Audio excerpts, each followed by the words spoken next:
যেখানে দেখিবে ছাই উড়িয়ে দেখো তাই, পাইলেও পাইতে পারো অমূল্য রতন। তাই তো আমি এই রাস্তায় ছাই পেয়ে উড়াধুলা উড়ানো শুরু করে দিয়েছি যে অমূল্য রতন পাবো ভেবে। তো আসলে যেখানে দেখিবে ছাই উড়িয়ে দেখলেই কি সেখানে অমূল্য রতন পাওয়া যায়? আসলেই কিন্তু তা না।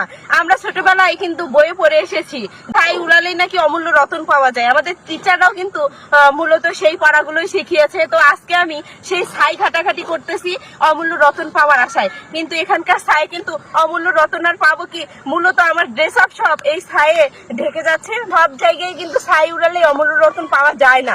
অনেক সময় এই ছাই উড়িয়ে বৃথা চেষ্টা করে যা হয়, সেই অমূল্য রতন তো পাওয়াই যায় না, নিজের সময়টাও কিন্তু নষ্ট হয়ে যায়। এই ছাইটা এই রাস্তায় পড়ে আছে বলে এই ছাইটার কিন্তু কোনো দাম নাই, কোনো মূল্য নাই। এই ছাইটা যখন কোনো সোনারুর দোকানের ছাই হতো তখন কিন্তু এই ছাইয়ের লাখ টাকাও দাম হতো, কারণ সোনারুর দোকানের ছাইগুলো কিন্তু হচ্ছে ধুয়ে মুছে কিন্তু ওখান থেকে স্বর্ণ বের করা হয়ে থাকে।